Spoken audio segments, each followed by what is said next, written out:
চিনতে পেরেছেন না সম্ভব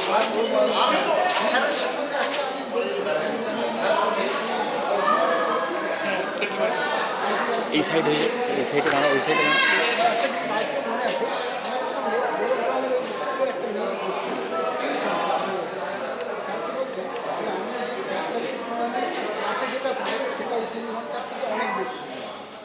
মানে ক্লাসে রাইট রাইট ওই নিয়ে বলছি হ্যাঁ বলো নেই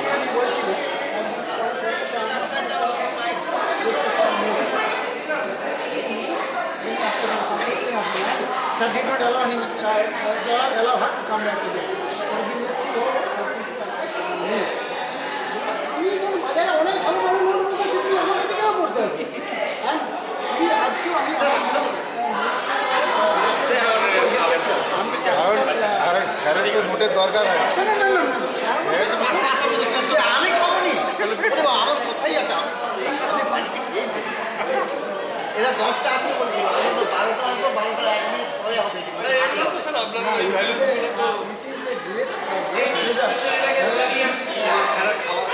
না আমি তো এখনো তো সেই আগে তো স্কুল আসতাম 10টায় ভাত খেয়ে আসতাম এখন তো 9টায় ভাত খেতে হয় আমি 11টার টেকা ধরি 9টায় খাওয়া আমি আর বাড়িতে থাকলাম যে দিনে বাড়িতে থাকলাম প্রায় 11টায় খাওয়া যায় হ্যাঁ ডিসিপ্লিনের মধ্যে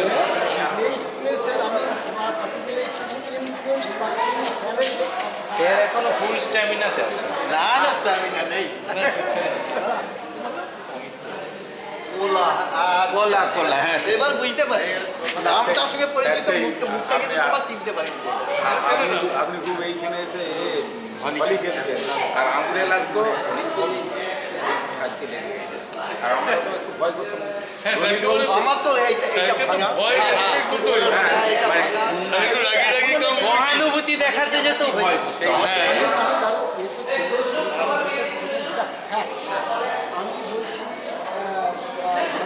আমাদের সবই চলে এখন তো তো উঠে যাচ্ছে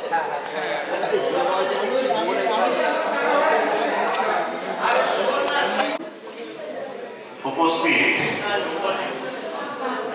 আমার প্রাক্তন ছাত্রছাত্রীদের এবং তাদের সহধর্মীদের এবং পুত্র সন্তানদেরকে যথাস্থানে আমার আন্তরিক শুভেচ্ছা ভালোবাসা এবং গভীর আমার যে আবেগের যে অবস্থানটাকে সবার প্রতি জানিয়ে আমি একটি কথা বলতে চাই। দীর্ঘ 7 বছর আগে স্কুল ত্যাগ করেছি। আগে রেগুলার বলতাম, বলার অভ্যেসটাও চলে গেছে। আর বিশেষ করে এখন আমার ছাত্রছাত্রীরা এই সম্প্রদায় এখন অত্যন্ত একটা উচ্চ পদে আসীন অবস্থানে বিরাজ করছে। তাদের সামনে বলাটা আমার পক্ষে ভীষণ কষ্টকর। ঘটনা হলো যে আমি কি অনেকেই হয়তো মুখটা ভুলে গেছে। স্বাভাবিক, আফটার 37 ইয়ার্স আমি তোমাদের সামনে এসে হাজির হয়েছি। মুখের যে সেই অবস্থান আজকে আর নেই, পুরোপুরিভাবে বদলে গেছে। সুতরাং তোমরা আমাকে চিনতে পারছো না, তোমাদেরকে আমিও চিনতে পারছি না, চেনাটা সম্ভবই না। এ নিয়ে কোনো দুঃখ করার কিছু নেই। কালকে মেনে নিতে হয়, কালের অভিযোজনে আমাদের এই রূপান্তর। সুতরাং আমরা একে অপরকে উভয়কে আমরা ক্ষমাশূন্য দৃষ্টিতে এই অবস্থানটাকে মেনে নিতে আমরা বাধ্য হচ্ছি। ঘটনা হলো যে আমি আজকে আসবো কি আসবো না এই নিয়ে খুব চিন্তিত ছিল। আমার প্রচুর আমি চাপে থাকি। তবু এলাম, কেন এলাম? ভীষণ রকম আবেগের তাড়নায় এলাম, একটু দেখবো বলে। আমার সেই কচি কাঁচা বাচ্চাগুলোর মুখমণ্ডল, তার অবয়ব কিরকম পরিবর্তন ঘটে গেছে, কিরকম পরিণতি লাভ করেছে, সেটা একটু দেখার জন্য আসা। আর কোনো আমার আশা নেই। দ্বিতীয়ত, আমি খুব বিহল হয়ে পড়েছে। আমার শিক্ষকতা জীবনে এরকম ছাত্রছাত্রীরা বাড়িতে গিয়ে ডেকে আনবে এই জিনিস আমি কখনো কল্পনা করিনি। আমি কল্পনার চোখে কোনো ভাবিনি। বিশেষ করে বর্তমান প্রেক্ষাপটে সামাজিক অবস্থানের উপর দাঁড়িয়ে একজন শিক্ষকের পক্ষে ভাবাটা অবান্তর। আগে করার ছেলেদের বিশেষ করে 2000 সাল পর্যন্ত যে ছেলেরা এখান থেকে পড়ে গেছে তাদের মানসিক যে অবস্থান, তাদের যে স্ট্যাটাস অফ মাইন্ড যাকে আমরা ইংরেজিতে বলি, তাদের যে ধ্যান ধারণা, তাদের যে মানসিক যে অবস্থান, তার সঙ্গে এখনকার ছেলেদের কোনো মিল নেই। আমি দেখতে পাই না, দেখাটা সম্ভব হচ্ছে। শিক্ষার অবনতি এর কারণ, সামাজিক অবস্থান এর জন্য দায়ী, পলিটিক্যাল অবস্থান এর জন্য দায়ী, রাজনৈতিক অবস্থানের যে অধনমন, আমি কথাটা আবার দুবার যোগ করছি, অধনমন এর জন্য বিশাল করে দায়ী। এবং এই দায়ী হওয়ার ফলে এই দায়ীটা শুধু সবাই দায়ী, আমিও তার একজন ভগ্নাংশ হলেও আমিও দায়ী। সুতরাং এই দায়টাকে আমরা অস্বীকার করতে পারছি না। আর পরের কথা বলি যে তোমরা এসেছো, আমার খুব ভালো লেগেছে। এই ডাকটা পেয়ে আমি খুব ভীষণ রকম আবেগে আমি উদ্বেলিত। আমি ভীষণ রকম একটা অবস্থান যে হ্যাঁ, ছেলেরাও ভালোবাসতে পারে, ছেলেরাও মনে রাখতে পারে, ছেলেরাও শ্রদ্ধা সম্মান জানাতে পারে, এই বিষয়টা আমাকে ভীষণ রকম ভাবে নাড়া দিয়েছে, ভীষণভাবে। আজ পর্যন্ত কেউ এমনটা করে কেউ ডাকেনি, আজ পর্যন্ত কেউ এমনটা করে ভালোবেসে কাজে টেনে নেওয়ার চেষ্টা করেনি। সবাই এখানে যখন আসে তখন স্যার বলে ভীষণ সম্বোধন করে। আবার যখন গ্রাউন্ড থেকে যখন তার যদি ধারাবাহিক যে অবস্থান স্কুলের কার্যক্রম শেষ করে যখন বেরিয়ে যায়, তখন দেখা হলে পাশ দিয়ে চলে যায়। কেউ চেনার ভান করে, কেউ না চেনার ভান করে, অবহেলা করে, সব বুঝতে পারে। বয়স হলে কি হবে, অভিজ্ঞতা আমাকে পরিপুষ্ট করেছে। চোখ দেখলে বুঝতে পারি কে কিভাবে আমাকে কোন দৃষ্টিকোণ থেকে বিচার বিশ্লেষণ করছে। এই বিশ্লেষণ ধর্মীর মন থেকে বলি ভালো লাগে না, ভালো লাগে না, লাগে না বলে আজকে আমি বিমর্ষ, ভীষণ রকম বিমর্ষ। এই অবস্থান আমাকে নাড়া দিচ্ছে প্রতিনিয়ত। আর তোমরা সবাই সুন্দর থাকো, তোমরা প্রতিষ্ঠিত হয়েছ, আরো বেশি বেশি করে প্রতিষ্ঠিত হও। আর তোমাদের থেকে বেশি করে যত্ন নাও সন্তান সন্ততিদের প্রতি। এই সন্তান সন্ততিদের প্রতি যদি দৃষ্টি না দাও, তাহলে তোমার যে কোয়ালিটি, তোমার যে ক্যালিবারটা ইংরেজিতে বলা হয়, এটা খুব একটা কার্যকরী ভূমিকা দেবে না।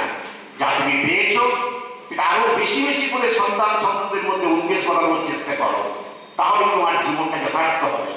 তুমি যেটা পেলে না, সেই না পাওয়াটাকে তোমার সন্তান সন্ততিদের মাঝখানে দিয়ে প্রকাশ ঘটিয়ে ফেলার আপ্রাণ চেষ্টা করো।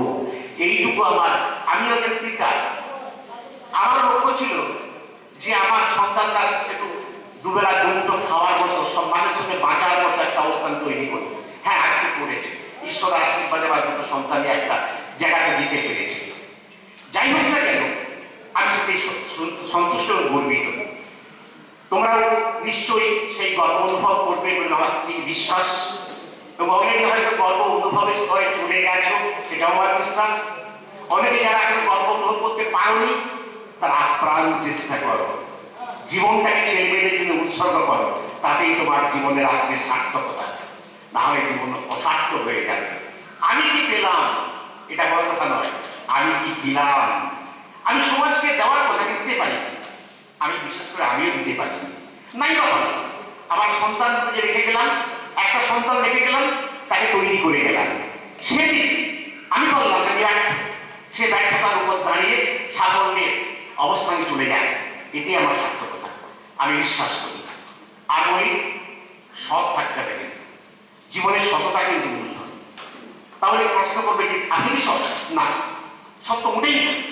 এই সোসাইটির বেঁচে থাকা সদার সঙ্গে দাঁড়িয়ে বেঁচে থাকাটা কষ্ট করবে, কিন্তু চেষ্টা করতে হবে। চেষ্টার কোনো কার্পণ্য করা যাবে না, চেষ্টা করে যাবে সততার সঙ্গে বাঁচতে পারে। আমার মূলধন নাই, আসলে আমার মূল কথা হলো মূলধন আমার প্রয়োজন নেই, সততাই হলো মূলধন। ওইটাতে থাকি গল্প করে বলতে পারি আমি তোমার কাছে মাথা হেট করতে আমি রাজি নই। মাথাটা আমার সবসময় উচ্চগ্রামে রাখতে পারবো। এই ধ্যান ধারণার উপর দাঁড়িয়ে তোমাদের যে বাকি জীবনটা, আমি বৃদ্ধ বয়সে এসে তোমাদেরকে বলে যাব, এই মাথাটাকে উঁচু করে রাখার চেষ্টা করবে। সমাজের বুকে মাথাকে নত কোনো সময় করবে না। বুকটা তাহলে টান থাকবে, তাহলে বুকটা কিন্তু ভেঙে যাবে, সিট ভেঙে যাবে, মাথা নত হয়ে যাবে। মাথা নত করতে দেওয়া যাবে না। চাপ আসবে, ভয়ঙ্কর চাপ। চাপ কোনটা? পলিটিক্যাল চাপ থাকতেই থাকবে, তার মধ্যে মাথাকে উঁচু করে রাখার চেষ্টা করতে হবে। তোমরা ভালো থাকো। আজকে আমার বক্তব্য দেওয়ার সময় নয়, যদি অনুমতি দিতে আমি অনেকক্ষণ বলতে চেষ্টা করলে পারতে পারি, কিন্তু আজকে আমি বলবো না। নিজেকে প্রশ্ন দিতে পারো, বিকশিত করো, এছাড়া তোমার পথ নেই। ভালো থেকো, সুন্দর থেকো, সমাজের বুকে একটা ফুল হয়ে তোমরা বিরাজ করো। তোমাদের প্রতি আমার আশা আকাঙ্ক্ষা, আমার মনের সুন্দর অবস্থানকে তোমাদের সামনে তুলে ধরে তোমরা সমাজের বুকে বিরাজ করো। এইটুকু আমার ছোট্ট আশা আকাঙ্ক্ষা রেখে আমি আমার ছোট্ট বক্তব্যের বিরতি টানছি। তোমরা ভালো থেকো।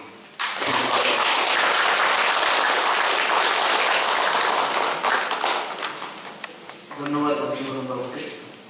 ইতিমধ্যে আমাদের মধ্যে শীতলদা, আমাদের সবার কি বলবো প্রিয় শীতলদা, উনি এসে বলছেন শ্রীচৈতন্য পাত্র, ওনাকে আমরা বরণ করে নিচ্ছি ইতিমধ্যে।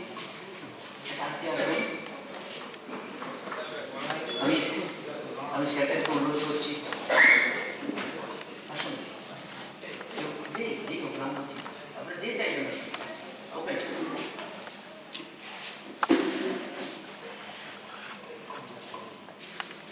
নমস্কার, শুভ অপরাহ্ন। প্রথমেই আমি এই বিদ্যালয়ের যিনি প্রাণ পুরুষ তথা স্থপতি স্বর্গীয় প্রধান শিক্ষক মহাশয় শ্রীযুক্ত নির্মল চন্দ্র নাইক মহাশয়ের চরণে প্রণাম নিবেদন করি। এই বিদ্যালয়ের আরো যারা প্রাণ পুরুষ ছিলেন, পাহাড়ি বাবু, ওনাদেরও আমি চরণে আমার শ্রদ্ধা প্রণাম নিবেদন করি। আর আমি এই বিদ্যালয়েরই ছাত্র ছিলাম তোমাদের মতো এক সময়। তো সেই ছাত্র হিসাবে যে সমস্ত স্যার আজ স্বর্গত হয়েছেন, তাদের স্মৃতির উদ্দেশ্যে আমি প্রণাম জানাই। আর সামনে যারা এখনো রয়েছেন, আমার সামনে যে সমস্ত স্যারেরা, তাদের আমি ছাত্র সরাসরি ক্লাস 5 থেকে আমি এইচএস। শ্রদ্ধেয় শীতলবাবু রয়েছেন, পুলিশ শাসনবাবু স্যার রয়েছেন, ফয়জলবাবু স্যার রয়েছেন, বিষ্ণুবাবু স্যার রয়েছেন, বিলোচনবাবু স্যার রয়েছেন, নিতাই বাবু স্যার রয়েছেন। আর আমাদের যে সমস্ত নন টিচিং বন্ধু দাদা, বংশী রয়েছে, বংশীপাল লাইব্রেরিয়ান, চণ্ডীবাবু, শীতলদা রয়েছেন, শীতলদা, কার্তিকদা ইত্যাদি, এরকম আরো হয়তো আমি নাম মিসিং করে ফেলছি বা ফেলতে পারি। তাদেরকে আমি যথাস্থানে আমার প্রণাম শ্রদ্ধা জানাই। আর বর্তমান যিনি এই বিদ্যালয়ের প্রধান শিক্ষক, আমরা একসময় সহ শিক্ষক ছিলাম, সে আমার বন্ধু বৎসল গোলাম বাবু স্যার, ওনাকে আমি আমার শ্রদ্ধা জানাই। সহপ্রধান শিক্ষক মহাশয় শুভঙ্কর বাবু, আমার শ্রদ্ধা জানাই। আরও যে সমস্ত সম্মানীয় স্যারেরা রয়েছেন বা ম্যাডামেরা যদি থাকেন, সবাইকে আমি যথাস্থানে শ্রদ্ধা জানাই। এবার মূল পথে আসি। তোমাদের আমি আমার সামনে দেখতে পাচ্ছি সবই 1988-এর ব্যাচ, এইচএস ব্যাচ। প্রথমেই আমি ওই যে প্রভু যিশু বলেছিলেন, children are the most wonderful gift of god, শিশুরা হচ্ছে ভগবানের সর্বশ্রেষ্ঠ বিস্ময়কর সৃষ্টি। সেই কিছু কিছু বাচ্চাকে আমি দেখতে পাচ্ছি, তারা হয়তো তোমাদের অর্থাৎ আমাদের প্রাক্তন ছেলে মেয়েদের নিশ্চয়ই পুত্রকন্যা হতে পারে। তাদের আমি আমার স্নেহাশিস জানাই, শ্রদ্ধা জানাই। আরেকজন আমি যেটা বলতে ভুলে গেছি, যিনি 1988 সালের প্রাক্তন ছাত্র, কিন্তু তিনি আমার মনে হয় আমাদের চেয়ে অনেক উপরে। আমি যখন 1984-এ রহরা রামকৃষ্ণ মিশনে পিজিপিটি করতে যাই, সেখানে প্রতিদিন সকাল এবং সন্ধ্যা যখন প্রেয়ার হতো, সেখানে প্রেয়ারে মহারাজ প্রণম্য মহারাজ বলতেন,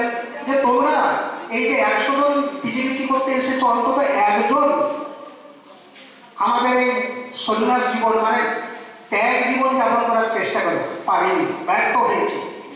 আমি পাপি বা আমরা সেই যুগে পাপি, কিন্তু আমি দেখছি আমার সামনে বসে রয়েছে ওই ব্যাচেরই যিনি, আমি ওনাকে যিনি বলে বলবো, উনি ছাত্র হলেও উনি আমাদের চেয়ে অনেক উপরে, অন্তত স্পিরিচুয়াল দিক থেকে অনেক উপরে। সত্য মেঘনাথ উনি আমাদের অনেক উপরে। আমি স্যার, এই মুহূর্তে আমি স্যার নয়, বরং আমি ওনার ছাত্র।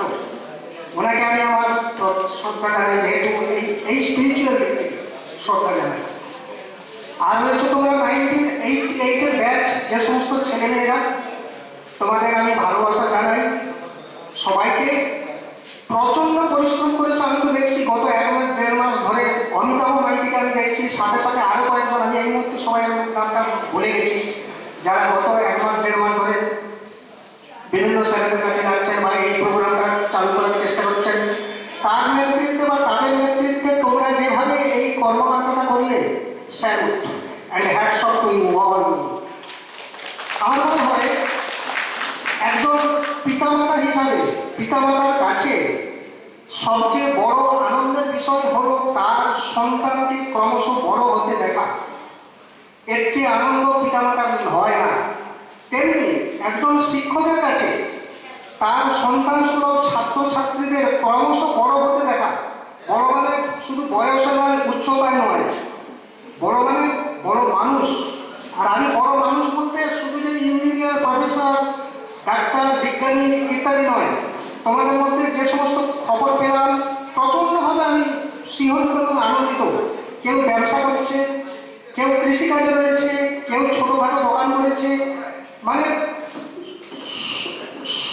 কি বলা যায়, সৎ পথে থেকে জীবিকা নির্বাহের মাধ্যমে যে পথ তোমরা বেছে নিয়ে বড় হয়েছ, এর জন্য তোমরা বড় হয়েছে, এটা দেখে, এটা জেনে শিক্ষক হিসাবে আমি প্রচন্ড আনন্দিত। এটাই তো আমার বড় পাওনা একজন শিক্ষক হিসাবে। আর যেভাবে তোমরা আমাদেরকে সংবর্ধনা দিলে, আমার মনে হয় প্রতি বছর 5 সেপ্টেম্বর যখন শিক্ষক দিবস হয়, সেই শিক্ষক দিবসে কেন্দ্রীয় সরকার রাষ্ট্রপতি পুরস্কার দেন, রাজ্য সরকারেরও পুরস্কার দেওয়া হয় শিক্ষক শিক্ষিকাদের তাদের কৃতিত্বের জন্য। কিন্তু আমার মনে হয় তোমরা আমাদেরকে যেভাবে সংবর্ধনা দিলে, কোনো অংশে কম নয় রাষ্ট্রপতি পুরস্কার প্রদানের চেয়ে, কোনো অংশে কম নয়। কারণ তারা নমিনেটেড পুরস্কার পেতেন, সেই সমস্ত যারা রাষ্ট্রপতি পুরস্কার পেয়েছেন নমিনেটেড, কিন্তু আমরা নমিনেটেড নয়। আমরা তোমাদের প্রত্যক্ষ সংস্পর্শে এসেছি, তোমরাও আমাদের প্রত্যক্ষ সংস্পর্শে এসেছিলে। এই হিসাবে যে পাওনাটা আমরা পেলাম, এর স্মৃতি কখনো মুছা যাবে না। আমার মনে হয় এইখানে আমার জীবনের যে কষ্ট, সেটা কষ্ট অর্ধেক হয়ে গেল। ইংরেজিতে একটা কথা আছে, সরো শেয়ার্ড সরো half, but happiness shared happiness double. আমি যে জীবনে দুঃখ বা আমরা যে জীবনে দুঃখ পেলাম, আজকে এই যে সবাই এক সূত্রে গাঁথা হলাম, এই পুনর্মিলন, এখানে মনে হয় আমাদের কষ্ট অর্ধেক হয়ে গেল। আর আনন্দ, যেটুকু আনন্দ আমাদের ছিল সকলের সংস্পর্শে একে অপরের সান্নিধ্যে এসে, আমাদের আনন্দ ডবল হয়ে গেল। এর চেয়ে বড় পাওনা কিছুই হয় না। তোমরা সবাই আরো উন্নত হোক, উন্নত পথে যাও, এই কামনা করি। আর এটাও শুনলাম তোমরা কি গত 4-5 বছর ধরে এইভাবে চেষ্টা করে চলেছ, মানে এই প্রচেষ্টাটা, যদিও এবছর ব্যাপক আকারে হয়েছে। আবার তোমাদের স্যালিউট জানাই তোমাদের প্রচেষ্টাকে। নিশ্চয়ই এভাবে তোমাদের পথ উন্মুক্ত থাকবে। সকলের প্রতি তোমাদের একজন ছোট্ট শিক্ষক হিসাবে আমি আশীর্বাদ করছি। আর একটা কথা বলি, এই মুহূর্তে আমার মনে পড়ছে, যখন আমাদের নিমাই পণ্ডা, তাই তো নিষেধ পণ্ডা, ও যখন অ্যাঙ্করিং করছিল, পরিচয় দেওয়ার সময় বলছিল অমিত করে, তাই তো মনে হয় যে খুব দুষ্টু ছিল, খুব সুন্দর মনে হয়। হ্যাঁ, আচ্ছা, আমার মনে আছে বংশীবাবু তখন পোয়েট্রি পড়াতেন, ঠিক আছে? তোমার হারি in Times of the breaking of Nations একটা কবিতা ছিল, খুব সম্ভবত। তো ওই বিচ্ছু ছেলেটার যেটা বলছে, বিচ্ছু ছেলে না, বিচ্ছু নয়, প্রচন্ড উইটার হিউমার ওর মধ্যে রয়েছে। তো একটা ঘটনা বলি, সেই দিন স্যার আসেননি, মানে বংশবাবু আসেননি, আর হেডসেট ছিলেন স্বর্গীয় নির্মলবাবু, আর সামলাবাবু স্যার মনে হয় তখন ছিলেন, হ্যাঁ ছিলেন মনে হচ্ছে কোন সময়। যাই হোক, তিনি বলছেন আশিস তুমি এই ক্লাসটা নিয়ে নাও, বংশী তোমার বন্ধু আসেনি in time of the baking. তো আমি পড়াচ্ছিলাম আমার যতটুকু জ্ঞান সেই ছোট্ট জ্ঞান নিয়ে আমি পড়াচ্ছিলাম কবিতাটা। পড়াতে একটা জায়গায় আমি বলছিলাম, ওখানে ছিল একজন প্রেমিক প্রেমিকা in time of the baking of Nations. যুদ্ধ শুরু হয়েছে, সেখানে কিন্তু যুদ্ধ চলবে, ধ্বংস হবে সমাজ ইত্যাদি ইত্যাদি, কিন্তু কৃষকদের যে কাল্টিভেশন সেটা কখনো বন্ধ হবে না, প্রেমিক প্রেমিকার প্রেম কখনো বন্ধ হবে না। এইরকম কবিতাটা মাত্র 8 লাইন 10 লাইনের বা 12 লাইনের কবিতাটা ছিল। তাই না, ওইটা পড়াতে গিয়ে একটা জায়গায় সুন্দর বিশ্লেষণ একটা রয়েছে, আমি চেষ্টা করেছিলাম। সেটা হচ্ছে a maid and her wife come whispering by, pouring their sweet nonsense to each other's ears. বলছে একজন প্রেমিক প্রেমিকা কাম হুইসপারিং বাই, কানে কানে কথা বলছে, pouring their sweet nonsense to each other's ears, কানে কানে কিছু সুইট ননসেন্স কথা বলতে বলতে তার এগিয়ে যাচ্ছে। তখন মনে আছে অমিত, মনে আছে স্যার সুইট ননসেন্স মানেটা কি? সুইট ননসেন্স মানেটা কি? সুইট ননসেন্স হচ্ছে প্রেমের দুষ্টু কথা, সেইটা কি করে বলবো? আমার তখন মাত্র, আমি 80 সালে জয়েন করেছি, 88 মাত্র 7-8 বছর। তারপর যদিও রসিকতা করতে আমি কম, মানে কমতে নেই আমারও, কিন্তু হেড স্যারকে ভয় করতাম, ওরে বাবা হেড স্যার আমাকেও চাপড় মেরে দিতাম, বলে অত সব মানে ভাবতেন না, গরিব ভাবতেন না। প্রণাম করি তার এই বছরটা, উনি এইভাবে শৃঙ্খলা রেখেছিলেন বলে ছোট্ট মানুষ হতে পেরেছে। তো বলছে pouring their sweet nonsense to each other ears, sir সবই বুঝলাম, কাম হুইসপারিং বাই সবই। বলছে সুইট ননসেন্স মানেটা বলুন। আমি তো ঘাবড়া পড়ে গেলাম। আমি তখন ওকে বলি ও আমাকে ফ্যাশনে ভাগাতে চাইছে, তো ওকে আমি একটু ফ্যাশনে ভাগানোর চেষ্টা করি। কি আচ্ছা বলতো, এ মেড আর হোয়াইট, হোয়াইট মানে প্রেমিক, হ্যাঁ প্রেমিক, কাম হুইসপারিং বাই, আমি অতটা কঠিন না বলে হোয়াইট হোয়াইট না বলে বলি হুইসপারিং মানেটা বল, বাস চুপ, বলতে পারছে না। সবাই ও দুষ্টু, আমিও দুষ্টু। তো সুইট ননসেন্স আমি আর কি বলবো, আমি বলতে পারলাম না সেই মুহূর্তে। শুধু বলেছিলাম প্রেমের দুষ্টু মিষ্টি কথা, তোমাদের হয় নাকি, এইভাবে মনে হয় আমি বলেছিলাম। জানি না ও কীভাবে কি রিয়াক্ট করেছিল। যাই হোক, এইরকম কতগুলো মজা, অনেক ফানি অ্যানেকডোটস রয়েছে তোমাদের ব্যাচের সময়। তো এগুলো বলার মতো তো সময় নেই এখন, অনেকে রয়েছেন। যাই হোক, তোমাদের আবার আশীর্বাদ করি, তোমরা বড় হোক, ভালো হোক, মানুষ হোক। আর একটু যদি সুযোগ দাও, আমি একটু অন্য পরিবেশে একটা নিয়ে যেতে চাইছিলাম, একটা গণসঙ্গীত পরিবেশন করার চেষ্টা করতাম আর কি। যদি কেউ আমাকে সাথে কেউ রয়েছে কি ছেলেমেয়েরা, কেউ যদি কাছে থাকো আসতে পারো, না হলে আমি নিজেই একটু করি। কেউ আসবে কি? গানটি গণসঙ্গীতের স্যার আপনাদের 2 মিনিট সময় চেয়ে নিচ্ছি। কেউ যদি আসো আসতে পারো, হ্যাঁ সিদ্ধান্ত তো আসতে পারো। আর আমাদের দেখলাম কোথায়, দেখলাম পাঠক বা যে কেউ অবশ্যই, হ্যাঁ না এখানে জাস্ট ভয়েসটা দিবে, কারণ আমারও সুর তাল নয়, কিচ্ছুই জানি না, জাস্ট একেবারে হোমলি অ্যাটমসফিয়ার। এখানে হারমোনিয়াম দরকার নেই, হারমোনিয়াম করে এই স্ক্রিপ্টটা কি আছে? আচ্ছা একটু জাস্ট প্রচেষ্টা 2-4 মিনিট। আর এটা গণসঙ্গীতের মহান সম্রাট হচ্ছেন সলিল চৌধুরী। তো এই গণসঙ্গীতটা সলিল চৌধুরী তৈরি করেন, এটা করেছিলেন গৌরী প্রসন্ন মজুমদার, সুরটা দিয়েছিলেন নচিকতা ঘোষ, গেয়েছিলেন হেমন্ত মুখোপাধ্যায়। গানটি রেকর্ডিং হয়েছিল 1958 খ্রিস্টাব্দে। গানটি তৎকালীন ওল্ড বেঙ্গলি ক্লাসিক ইন্দ্রাণী ছবি, যে ফিল্মটাতে কাজ করেছিলেন উত্তম কুমার এবং সুচিত্রা সেন। যাই হোক, সেখানে সঙ্গীতকে একটু গাওয়ার চেষ্টা করছি। যদি কারো তো প্র্যাকটিস নাই, ওদের আমার সঙ্গে সিদ্ধান্ত মনে হয় ম্যাচিং হবে না।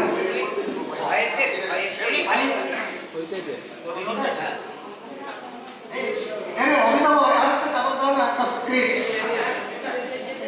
একটা ওই যেখানে দেখবে তোমরা ও বলে লেখা আছে, ওই লাইনটা তোমরা করবে, ওটা তোমরা করবে, বাকিটা আমি করবো, ঠিক আছে?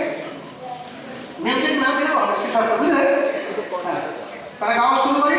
1 2 3 স্টার্ট। তোমরা কিন্তু জাস্ট এনজয় করো, ফানি মোমেন্ট। এখানে সুরতাল নয়, কিছুই টিকবে না কিন্তু। শব্দ হেমন্ত মুখোপাধ্যায়ের লিপ নয়, তার ভয়েস, গৌরী প্রসন্ন মজুমদারের রচনা এবং নচিকতা ঘোষের সুর। ভাঙরে ভাঙরে ভাঙ ভাঙরে পাথর ভাঙ, এইটার মাধ্যমে আমরা সবাই একটা মেসেজ পাওয়ার চেষ্টা করি, তাই তো? শুরু করছি, ওটা তোমরা। ভাঙরে ভাঙরে ভাঙরে পাথর ভাঙ, ভাঙরে ভাঙরে পাথর ভাঙ, ভাঙ কপাট ভাঙ বিষাদ, ভাঙরে ভয় জিত সোয়াজ, ভাঙ কপাট ভাঙ বিষাদ, ভাঙরে ভয় জিত সোয়াজ, ভাঙা অন্তরে আনবেগে আলোর জোয়ার, ভাঙা অন্তরে আনবেগে আলোর জোয়ার, সম্মুখে ভাঙার ব্রহ্মা ওই রাঙা নতুন দিন, সম্মুখে ব্রহ্মা ওই রাঙা নতুন দিন, সত্যিরে চিনব সাধু ভাই যা কঠিন, সত্যিরে চিনব সাধু ভাই যা কঠিন, ভাঙরে কঠোর হাতে বজ্রহানি ভাঙ, ভাঙরে অলস সুখ ঘুমের গাড়ি ভাঙ ভাঙ, ভাঙ রে ভাঙরে ভাঙরে ভাঙ ভাঙরে পাথর ভাঙ, ভাঙরে ভাঙরে ভাঙ ভাঙরে পাথর ভাঙ, ভাঙরে ভাঙরে ভাঙ ভাঙরে পাথর ভাঙ, ভাঙ ভাঙ ভাঙ রে ভাঙ, অসুরয় অসুরয় কান্না নয় কান্না নয়, সম্মুখে সূর্যোদয় সূর্যোদয়, অন্ধকার দগ্ধভার ঘুচলো আজ, নাই রে ভয় নাই রে ভয় নাই রে ভয়, কান্না নয় সম্মুখে সূর্যোদয়, অন্ধকার দগ্ধভার ঘুচলো আজ, নাই রে ভয়, চৌদিকে স্তব্ধতা আজও সর্বময়, অশ্রু নয় কান্না নয়, সম্মুখে সূর্যোদয় সূর্যোদয়, ভাঙরে ভাঙরে ভাঙ ভাঙরে